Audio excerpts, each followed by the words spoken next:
بسم اللہ الرحمن الرحیم۔ السلام علیکم ورحمۃ اللہ وبرکاتہ۔ دوستو، میں اینیمل لائف حیات الحیوان چینل کے ساتھ آپ کے پاس حاضر ہوں۔ الابل، اس دفعہ ہمارا موضوع ہے اونٹ۔ اونٹ کو عربی میں الابل کہتے ہیں۔ اس کا معنی اونٹ ہے۔ یہ جمع ہے، اس کی جمع نہیں آتی حقیقت میں۔ نبی اکرم صلی اللہ علیہ وسلم نے فرمایا، اونٹ والوں کے لیے عزت کا باعث ہے، بھیڑ بکریوں میں برکت ہے، اور گھوڑوں کی پیشانیوں کے ساتھ قیامت تک کے لیے خیر و بھلائی وابستہ ہے۔ یہاں پیشانیوں سے مراد گھوڑے لیے گئے۔ گھوڑے چونکہ جہاد کا اور ذریعہ ہیں، آلہ اور ذریعہ ہیں، ان میں اللہ نے برکت اور دنیاوی اور اخروی بھلائی رکھی ہے۔ اونٹ خوراک اور پانی کو چربی میں تبدیل کر کے اپنی کوہانوں میں ذخیرہ کر لیتے ہیں۔ اونٹ کے پنجے اسے ریت اور برف میں دھنسنے سے بچاتے ہیں۔ جب ریت کے طوفان آتے ہیں تو ان کے رتنے بند ہو جاتے ہیں تاکہ ان کے اندر ریت نہ جا سکے۔ اونٹ کی ناک کے نتنے سامنے سے سیدھے نہیں ہوتے بلکہ ترچھے ہوتے ہیں۔ اسی وجہ سے اگر نتنے کھلے بھی ہوں تو براہ راست ان میں ریت جمع نہیں ہو سکتی۔ اونٹ کو صحرائی جہاز کہا جاتا ہے۔ اونٹ کے ہونٹوں پر گدی نما کھال ہوتی ہے جس پر چھوٹے چھوٹے بال ہوتے ہیں۔ ان کی مدد سے اپنے ہونٹوں کو کانٹوں سے محفوظ رکھتا ہے۔ اونٹ کانٹے دار درختوں کو بڑے مزے سے کھاتا ہے کیونکہ ان کی انتڑیاں مضبوط ہوتی ہیں۔ اونٹ ہر اس گھاس پھوس کو کھا لیتا ہے جن کو دوسرے جانور نہیں کھا پاتے۔ ماہرین نے اس بات کا دعویٰ کیا ہے کہ اونٹ 3 منٹ میں 200 لیٹر تک پانی پی سکتا ہے۔ اتنی تیزی سے اتنی زیادہ مقدار میں کوئی اور جانور پانی پینے کی صلاحیت نہیں رکھتا۔ اونٹ کو ایک بیماری لگتی ہے جس کا نام حیام ہے۔ بعض ماہرین کے نزدیک اس بیماری کا علاج سانپ کو زندہ نگلنا ہے۔ یہ بھی کہا جاتا ہے بعض اوقات خود اونٹ سانپ کو کھا لیتا ہے جس کے زہر کی وجہ سے اس کو شدید پیاس لگتی ہے۔ اونٹ اس حالت میں سانپ کو زہریلے اثر پیاس کی شدت کی وجہ سے ایک ہی سانس میں وافر مقدار میں پانی پیتا چلا جاتا ہے مگر سیراب نہیں ہوتا۔ سانپ کو نگلنے کی وجہ سے اونٹ کی آنکھوں سے آنسو جاری ہو جاتے ہیں۔ ان آنسوؤں کو بہت قیمتی تصور کیا جاتا ہے۔ انہیں چمڑے کی چھوٹی تھیلی میں محفوظ کر لیا جاتا ہے۔ یہ آنسو سانپ کے ڈسنے کا مجرب تریاق ہے۔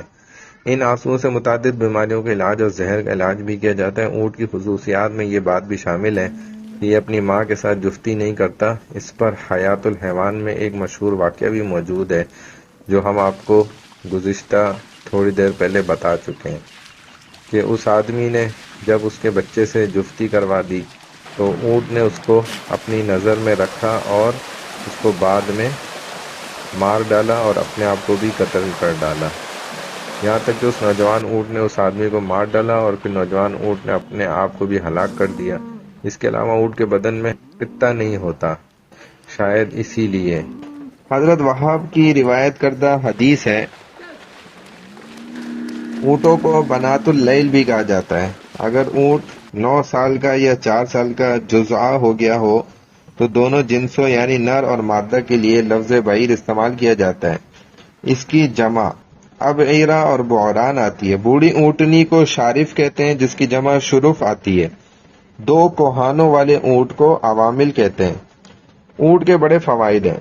اونٹ عجیب الخلقت جانور ہے، اگرچہ لوگوں کے اس کو کثرت سے دیکھنے کی وجہ سے اس کے عجیب الخلقت ہونے کا انوکھا پن دور ہو گیا ہے اور لوگ اس سے مانوس ہو گئے، ورنہ حقیقت یہ کہ یہ بھاری بھرکم جسم والا جانور ہے، عجیب الخلقت اور باعث برکت جانور ہے۔ یہ اس قدر فرما بردار جانور ہے، اگر چوہیا بھی اس کی نکیل دبا کر اسے کہیں لے جانا چاہے تو آسانی کے ساتھ لے جا سکتی ہے۔ اس کی پیٹھ پر گھر کی طرح سامان رکھا جا سکتا ہے جس پر انسان اپنے کھانے پینے کی چیزیں اور لباس ساتھ رکھ کر بیٹھ سکتا ہے۔ وہ اپنے ساتھ پکانے کے برتن اور تکیے وغیرہ بھی رکھ سکتا ہے۔ وہ اونٹ کی پشت پر یوں محسوس کرتا ہے جیسے وہ گھر میں ہو۔ اس سامان کے ڈھانپنے کے لیے ایک چھت بھی بنائی جاتی ہے اور اونٹ یہ سب کچھ اٹھا کر چلتا ہے۔ اسی لیے اللہ تعالیٰ کا اونٹ کے بارے میں ارشاد ہے، افلا ينظرون الى الابل کیف خلقت، کیا لوگ اونٹ کو نہیں دیکھتے کہ اسے کس طرح پیدا کیا گیا؟ یعنی کیا لوگ اس کی عجیب و غریب تخلیق کی طرف غور نہیں کرتے؟ اللہ تعالیٰ نے اسے لمبی گردن والا بنایا تاکہ یہ بھاری بوجھ اٹھا سکے۔ اونٹ کی یہ خصوصیت بھی ہے کہ وہ پیاس پر صبر کرنے کی زبردست قوت کا مالک ہے، چنانچہ وہ سفر میں دیر تک بغیر پانی پیے چل سکتا ہے۔ اونٹ ہر وہ گھاس پھوس کھا کر گزارا کر سکتا ہے جسے دوسرے چوپائے نہیں کھاتے۔ سفر کے دوران اونٹ شاید 10 دن تک بغیر پانی پیے صبر کر سکتا ہے۔ اللہ تعالیٰ نے اس کی گردن اس لیے لمبی بنائی تاکہ یہ اس کو بھاری بوجھ لے کر اٹھ کھڑا ہونے میں مدد دے۔ اونٹ خشکی کی کشتی ہے۔ کسی دانشور ایسی سرزمین میں رہتا تھا جہاں اونٹ نہیں ہوتے تھے کے بارے میں مشہور ہے کہ اس نے اونٹ کے بارے میں اور اس کے عجیب الخلقت ہونے کے بارے میں ایک گھڑی سوچ بچار کر کے کہا کہ ممکن ہے یہ ایک لمبی گردن والا جانور ہو اور اس کو اللہ تعالیٰ نے اس لیے پیدا کیا ہو تاکہ پانی کی کشتی کی طرح خشکی کی کشتی بھی تیار رہے۔ حضرت سعید بن جبیر سے روایت ہے رحمہ اللہ، انہوں نے کہا کہ میں نے قاضی شریح کو کہیں جاتے ہوئے دیکھا تو میں نے ان سے پوچھا کہ کہاں جانے کا ارادہ ہے؟ انہوں نے کہا کہ میں کناسہ جا رہا ہوں۔ میں نے پوچھا کہ آپ کناسہ جا کر کیا کریں گے؟ تو انہوں نے جواب دیا کہ میں وہاں جا کر اونٹوں کو دیکھوں گا کہ اللہ تعالیٰ نے ان کو کیسا بنایا ہے۔ قول خداوندی ہے وَعَلَيْهَا وَعَلَى الْفُلْكِ تُحْمَلُونَ، یعنی تم اونٹوں اور کشتی پر لدے لدے پھرتے ہو، یعنی تم ان سے سواری اور بردباری کا کام لیتے ہو۔ کشتی کے ساتھ اس کو مشابہت اس لیے دی گئی ہے کہ اونٹ بھی بظاہر خشکی کی ایک کشتی ہے۔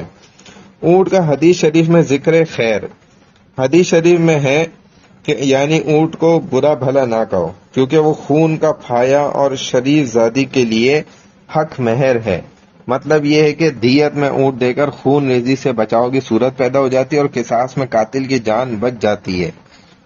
یہ واضح اور فصیح عبارت ہے۔ ایک دوسری حدیث میں ہے اونٹ کو برا بھلا نہ کہو کیونکہ یہ اللہ کی روح ہے، یعنی اس کے ذریعے سے اللہ تعالیٰ لوگوں کی روزی میں وسعت اور فراخی دیتے ہیں۔ اس حدیث کو ابن سعید نے بیان کیا۔ ایک اور حدیث کے الفاظ ہیں یعنی ہوا کو برا بھلا نہ کہو کیونکہ یہ خدائے بزرگ و برتر کی روح ہے۔ حضرت ابن عمر رضی اللہ تعالیٰ عنہ روایت کرتے ہیں نبی اکرم صلی اللہ علیہ وسلم نے فرمایا یعنی قرآن کریم کی نگہداشت کرو، یعنی قرآن مسلسل پڑھتے رہو۔ قسم ہے اس ذات کی جس کے ہاتھ میں محمد کی جان ہے، قرآن سینوں سے اتنی جلدی نکل جاتا ہے کہ اونٹ بھی اپنی رسی سے اتنی جلدی نہیں نکلتا۔ مقصد یہ ہے کہ جس طرح اونٹ اپنے مالک کو معمولی غافل دیکھ کر رسی سے نکل بھاگتا ہے، تو اگر قرآن کی تلاوت متواتر نہ کی جائے روزانہ، وہ اس سے بھی جلدی سینے سے نکل جائے گا اور بھول جائے گا۔ اس حدیث کی وضاحت کرتے ہوئے فرماتے ہیں کہ اسلامی احکام میں کسی فرد کو دوسرے پر کوئی فوقیت حاصل نہیں۔ صحیحین میں ہی حضرت ابن عمر رضی اللہ تعالیٰ عنہ کی روایت ہے لوگ 100 اونٹوں کی طرح ہیں جن میں کوئی بھی سواری کے لائق نہیں ہے، یعنی حدیث کی وضاحت کرتے ہوئے فرماتے ہیں کہ اسلامی احکام میں کسی فرد کو دوسرے پر کوئی فوقیت حاصل نہیں۔ منصب و عہدے والے اور غیر صاحب منصب، شریف اور رذیل سب برابر ہیں۔ بعض حضرات نے راحلہ سے مراد ایسا اونٹ لیا ہے جو سواری کے لائق اور شریف ہو اور اس میں تمام اچھی صفات پائی جاتی ہیں۔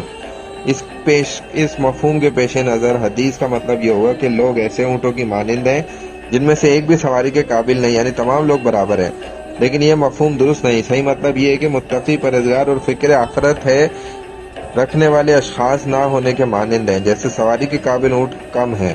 امام نووی رحمہ اللہ نے اس حدیث کا مفہوم بیان کرتے فرمایا کہ اچھے اوصاف، بہتر باطنی حالت والے افراد بہت کم ہیں جیسے اونٹوں میں سواری کے قابل کم ہیں۔ بعض اہل لغت کے یہاں راحلہ سے مراد وہ اونٹ ہے جو خوبصورت، مضبوط اور طاقتور اور اچھی صفات کا حامل ہو۔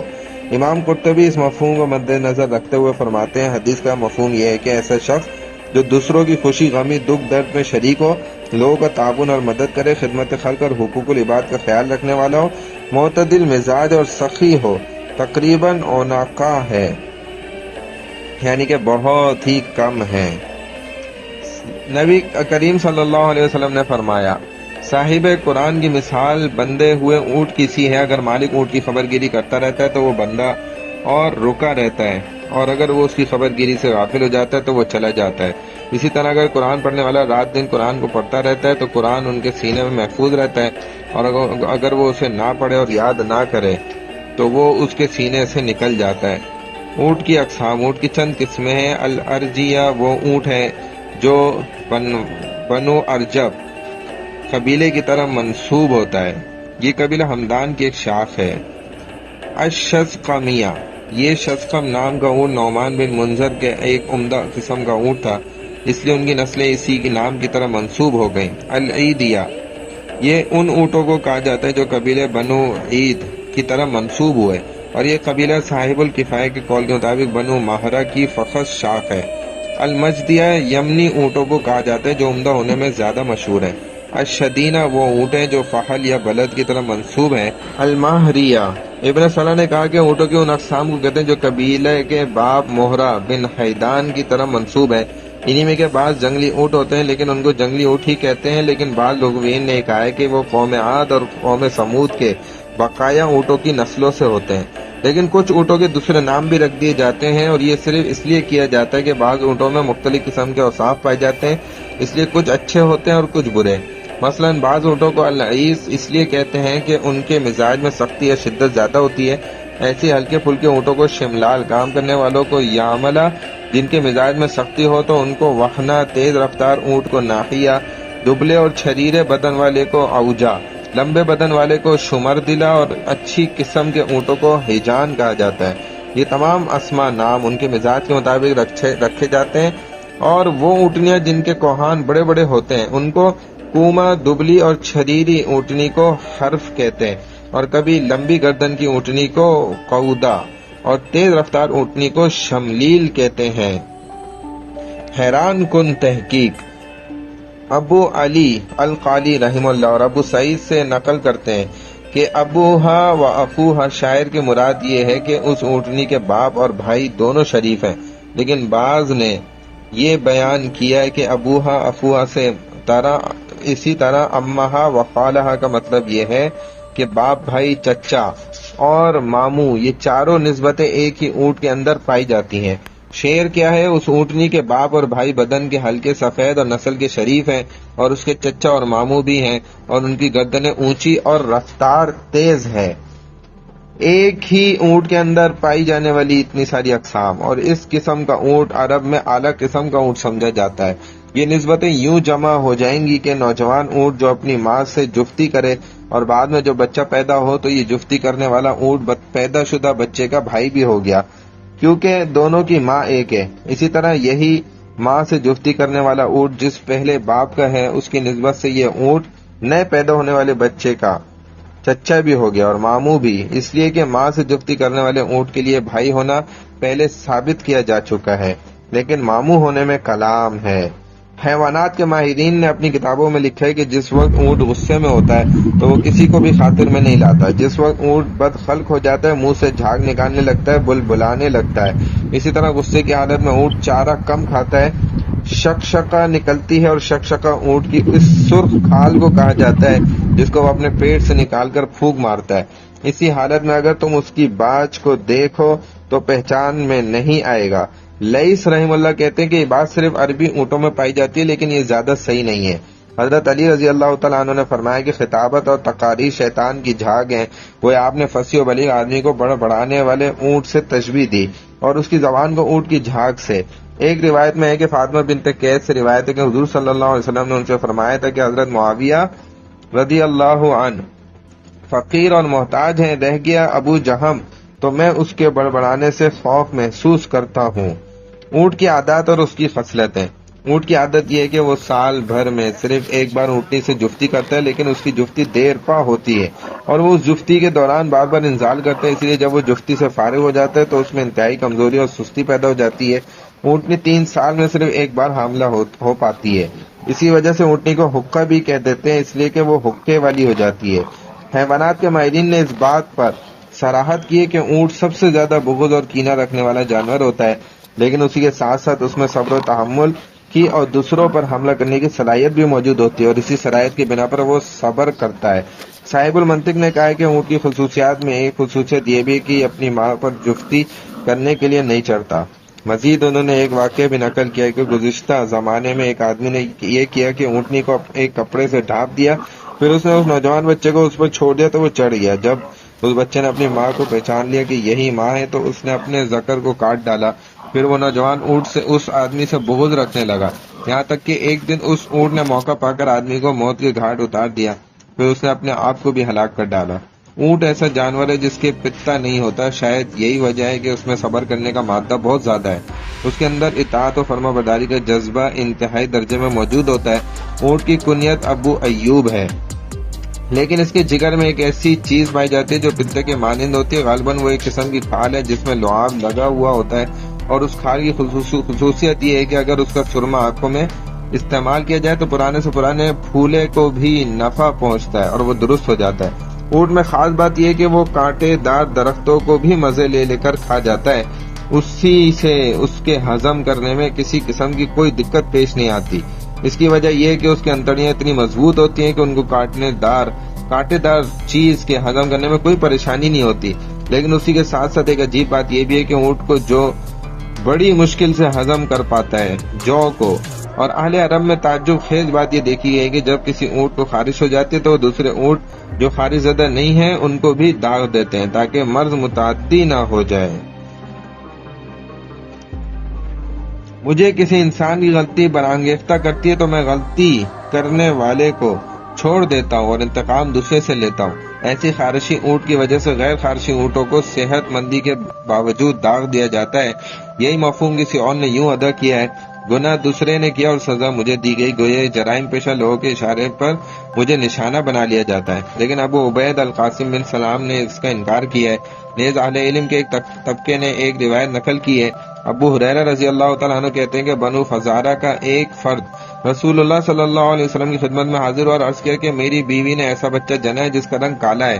تو رسول صلی اللہ علیہ وسلم نے یہ سن کر ارشاد فرمایا کہ کیا تمہارے پاس کچھ اونٹ ہیں؟ اس نے عرض کیا کہ ہاں۔ آپ علیہ السلام نے فرمایا کس رنگ کے ہیں؟ اس نے عرض کیا کہ سرخ رنگ کے۔ پھر آپ علیہ السلام نے فرمایا کیا ان میں کوئی اونٹ خاکستری رنگ کا بھی ہے؟ اس نے عرض کیا کہ ان میں خاکستری رنگ کے بھی ہیں۔ اس پر آپ علیہ السلام نے فرمایا بس وہی بات ہے جو اس میں ہے۔ پھر اس نے عرض کیا اچھا آپ یہ بتائیے کہ ان اونٹوں میں کالے رنگ کا کیسے پیدا ہو گیا؟ تو آپ نے فرمایا بچہ بھی کسی ایسی رگ کی وجہ سے کالا ہوا ہے جس نے اس کو کھینچ لیا ہے، یعنی اس بچے کے اصل میں بھی کوئی شخص کالے رنگ کا رہا ہوگا جس کے مشابہ بچہ ہو گیا۔ اور نبی پاک صلی اللہ علیہ وسلم کے فرمان کہ شاید اس سیاہ رنگ کو کسی رگ نے کھینچ لیا ہو، اس سے اس بات کی خبر بھی ہوئی کہ حضور صلی اللہ علیہ وسلم نے اس شخص کو اپنے بچے کی جو کہ کالا تھا نسب کی نفی کرنے سے منع کر دیا، یعنی کہ اس کو روک دیا۔ نیز اس حدیث کو شیخ عبد الغنی رحمہ اللہ نے کچھ زیادتی کے ساتھ نقل فرمایا۔ وہ فرماتے ہیں کہ بنو عجل کی ایک عورت تھی، چند بوڑھی عورتیں قبیلہ بنو عجل کی مدینہ منورہ آئیں اور سب اس عورت کے بارے میں یہ سوال کرنے لگی کہ اس عورت نے کالے رنگ کا بچہ جنا ہے۔ اس کے بعد کہنے لگی کہ اس کے آبا و اجداد میں ایک سیاہ رنگ کا آدمی گزرا ہے۔ شیخ عبد الغنی نے اس آدمی کا نام زمزم بن قتادہ العجر ذکر کیا ہے۔ خطیب ابو بکر رحمہ اللہ نے کہا کہ ان عورتوں نے کہا تھا کہ ان کے خاندان میں ایک سیاہ رنگ کی دادی گزری ہے، اس وجہ سے بچہ کالا پیدا ہوا ہے۔ اونٹ کا شرعی حکم کیا ہے؟ اونٹ کا گوشت حلال ہے۔ قرآن نے بھی فرمایا احلت لکم بہیمۃ الانعام، تمہارے لیے چوپائے حلال کر دیے گئے۔ لیکن حضور صلی اللہ علیہ وسلم سے قبل حضرت یعقوب علیہ السلام کے بارے میں پتہ چلتا ہے کہ آپ نے اپنے لیے اونٹ کا گوشت اور اس کا دودھ حرام کر لیا تھا، تو یہ ان کا اپنا اجتہاد اور اپنے نفس کے لیے ایک مجاہدہ تھا۔ اہل علم اس کا سبب یہ بتاتے ہیں کہ آپ دیہات میں رہتے تھے، آپ کو عرق النساء کی شکایت پیدا ہو گئی تھی، معلوم ہوا کہ آپ کو اونٹ کا گوشت اور اس کا دودھ نقصان دہ ثابت ہو رہا ہے، چنانچہ آپ نے اسے اپنے لیے حرام قرار دے کر پابندی کھانے میں لگا دی اور عرق النساء کی بیماری کی وجہ سے اپنے آپ کو روکے رکھا۔ لیکن چونکہ حضرت محمد صلی اللہ علیہ وسلم کی شریعت ایک مستقل اور آخری شریعت ہے اور ہر نبی کی شریعت میں مسائل کے جزوی اختلاف بھی رہا ہے، اس لیے آپ علیہ السلام سے اونٹ کے گوشت کے بارے میں دو قسم کی روایت منقول ہے۔ اس لیے علماء امت میں اختلاف پیدا ہو گیا، اگر کسی کا وضو ہو پھر وہ اس کے بعد اونٹ کا گوشت تناول کر لے تو آیا اس کے بعد وضو برقرار رہے گا یا ٹوٹ جائے گا؟ علماء کی کثیر جماعت کا مذہب یہ ہے کہ وضو نہیں ٹوٹے گا۔ یہی مذہب صحابہ اکرام، خلفائے راشدین ابو بکر، عمر بن خطاب، عثمان بن عفان، علی بن ابی طالب رضوان اللہ علیہم اجمعین اور حضرت عبداللہ بن مسعود، ابی بن کعب، عبداللہ بن عباس، ابو الدرداء، ابو طلحہ انصاری، ابو امامہ باہلی، عامر بن ربیعہ رضی اللہ عنہم وغیرہ کا ہے۔ اور یہی مذہب جمہور تابعین، امام مالک، امام اعظم ابو حنیفہ رحمہ اللہ، امام شافعی کے تلامذہ میں سے امام بحیقی کا ہے۔ اور ایک روایت کے مطابق امام شافعی رحمہ اللہ کا قدیم قول بھی یہی تھا۔ اونٹ کی کوہان کے سلسلے میں امام احمد بن حنبل رحمہ اللہ سے دونوں قسم کی روایت منقول ہے کہ جائز بھی ہے اور ناجائز بھی ہے، لیکن اونٹ کے دودھ پینے کے بارے میں امام احمد بن حنبل رحمہ اللہ کے تلامذہ سے دونوں وجہیں مروی ہیں، پیا بھی جا سکتا ہے اور نہیں بھی۔ اونٹ کے باڑے، معاطن، ابل میں نماز پڑھنا مکروہ ہے۔ عطن اور آتان وہ مکانات کہلاتے ہیں جہاں پر اونٹ پانی وغیرہ پی کر آرام کرتے ہیں۔ ایک روایت میں ہے، برہ بن عازب سے منقول ہے کہ جناب رسول اکرم صلی اللہ علیہ وسلم سے اونٹ کا گوشت کھانے کے بعد وضو کے بارے میں مسئلہ پوچھا گیا تو آپ علیہ السلام نے فرمایا تم اس کے بعد وضو کر لیا کرو. پھر یہی مسئلہ آپ سے بکری کے گوشت کے بارے میں پوچھا گیا تو آپ صلی اللہ علیہ وسلم نے فرمایا تم اس کے بعد وضو نہ کیا کرو. پھر آپ علیہ السلام سے اونٹ کے بارے میں نماز پڑھنے کے بارے میں سوال کیا گیا تو آپ علیہ السلام نے فرمایا تم اونٹ کے بارے میں نماز نہ پڑھا کرو اس لیے کہ وہ جگہ شیاطین کا ٹھکانہ بن جاتی ہے. پھر یہی سوال بکری کے رہنے کی جگہ کے بارے میں کیا گیا تو آپ علیہ السلام نے فرمایا کہ ہاں اس میں نماز ادا کرو اس لیے کہ بکریاں مبارک ہیں. عبداللہ بن مغفل رضی اللہ عنہ کی ایک حدیث ہے جناب رسول اللہ صلی اللہ علیہ وسلم نے فرمایا کہ اونٹ شیاطین سے پیدا کیے گئے ہیں. اونٹوں سے متعلق زکوٰۃ کے مسائل اور 5 اونٹوں میں زکوٰۃ واجب ہوتی ہے اس لیے جب 5 اونٹ جمع ہو جائیں تو ان کی زکوٰۃ صرف 1 بکری ہے. اسی طرح 10 اونٹوں میں 2 بکریاں، 15 اونٹوں میں 3 بکریاں، 20 اونٹوں میں 4 بکریاں واجب ہوتی ہیں. اب اس کے آگے زکوٰۃ یوں ادا کرنا پڑیں گی کہ جب 25 اونٹ ہو جائیں تو 1 بنت مخاض، 36 اونٹ میں 1 بنت لبون، 46 اونٹوں میں 1 حقہ، 61 اونٹوں میں 1 جزہ، 76 اونٹوں میں 2 بنت لبون وغیرہ وغیرہ. اونٹ سے متعلق ضرب الامثال. نبی کریم صلی اللہ علیہ وسلم نے فرمایا لوگ 100 اونٹوں کے مانند ہیں جن میں سے کوئی بھی سواری کے لائق نہیں ہے، یعنی لوگوں میں اچھی قسم کے لوگ بہت کم ہیں. اظہری رحمہ اللہ نے کہا کہ اس حدیث کا مفہوم یہ ہے کہ صحیح معنی میں دنیا سے کنارہ کش اور آخرت کی طرف راغب حضرات کم ہیں جس طرح کے سواری کے قابل اونٹ کامیاب ہیں. اونٹ کے بڑے طبی بھی مسائل ہیں اور فوائد ہیں. اونٹ کا گوشت قوت باہ میں اضافہ کرتا ہے، اسی طرح جمعہ کے بعد سستی کو دور کر کے چستی، نشاط اور تازگی پیدا کر دیتا ہے. خواب میں اونٹ اور اس کی تعبیر. علماء معبدین خواب کی تعبیریں بتانے والوں نے لکھا ہے کہ اگر کسی نے خواب میں دیکھا کہ وہ 100 اونٹوں پر مشتمل لیوڑ کا مالک ہو گیا ہے تو یہ تعبیر دی جائے گی کہ وہ باعزت لوگوں کا حاکم بنے گا، نیز اسے بہت سا مال بھی ملنے کی توقع ہے. اسی طرح اگر کسی نے یہ دیکھا کہ بکریوں کا لیوڑ اس کے ہاتھ آ گیا ہے یا اسے کوئی بکری یا اونٹنی مل گئی ہے تو اس کی بھی یہی تعبیر ہوگی کہ اس کو مال و عزت حاصل ہوگی. معبدین نے یہ بھی لکھا ہے کہ اگر کسی نے دیکھا کہ وہ خواب میں اونٹوں کا مالک بن گیا تو اسے بہترین صلہ اور مذاہب اور عقیدے میں سلامتی نصیب ہوگی.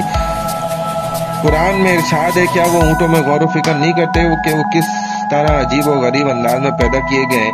لیکن اگر کسی شخص نے کہا کہ میں نے خواب میں جمل یعنی اونٹ دیکھا ہے تو اس خواب کی تعبیر یہ ہوگی کہ وہ برے افعال میں مبتلا ہے. چنانچہ قرآن کریم میں ارشاد ہے وَلَا يَدْخُلُونَ الْجَنَّةَ حَتَّى يَلِجَ الْجَمَلُ فِي سَمِّ الْخِيَاطِ. وہ لوگ کبھی جنت میں نہ جائیں گے کہ جب تک کہ اونٹ سوئی کے ناکے میں سے نہ گزر جائے. وہ انگارے برسادے گا جیسے بڑے بڑے محل کے مانند کالے کالے اونٹ. اگر کسی نے خواب میں انعام مویشی چوپائے دیکھے اور اس نے انہیں چرنے کے لیے چھوڑ دیا تو اس کی تعبیر یہ ہوگی کہ وہ شخص مشکل معاملات کو بآسانی حل کر لے گا اور ان پر قابو پا لے گا کیونکہ فرمان تعالی ہے اور اسی نے چوپاؤں کو بنایا. ان میں تمہارے جاڑے کا سامان اور بھی بہت سارے فوائد ہیں اور ان میں سے بعضوں کو تم کھاتے بھی ہو. اگر کسی نے دیکھا کہ وہ عربی اونٹوں کو چرا رہا ہے تو وہ گویا عرب قوم کا حاکم اور والی بنایا جائے گا. اگر کسی نے دیکھا کہ شہر میں اونٹ ہی اونٹ ہے تو اس کی خواب کی تعبیر یہ ہو جائے گی کہ اس شہر میں وبا اور جنگ وغیرہ کا امکان ہے. امام جیلی رحمہ اللہ نے فرمایا کہ اگر کسی نے دیکھا کہ وہ اونٹ کا مالک ہو گیا ہے تو اس کو اعزاز و عزت نصیب ہوگی. اور ارتمیدورس نے کہا ہے کہ اگر کوئی شخص خواب میں دیکھتا ہے کہ اس نے اونٹ کا گوشت کھایا تو وہ بیمار پڑ جائے گا. معبرین کے امام محمد بن سیرین رحمہ اللہ نے فرمایا کہ خواب میں اونٹ کا گوشت کھانے سے کوئی حرج نہیں، اس لیے کہ قرآن کریم میں ارشاد ہے وَمِنْهَا تَأْكُلُونَ. دوستو ہمارے چینل پر اگر آپ نیو ہیں ضرور ہمارے چینل کو سبسکرائب کریں، ویڈیو کو لائک کریں، بیل آئیکن کو پریس کریں تاکہ نیو آنے والی ویڈیوز آپ کو فوری طور پر مل سکیں. دعاؤں میں یاد رکھیے. والسلام علیکم ورحمۃ اللہ وبرکاتہ. عش بني جيل فالمسارب تناويع من قطف زملوقهم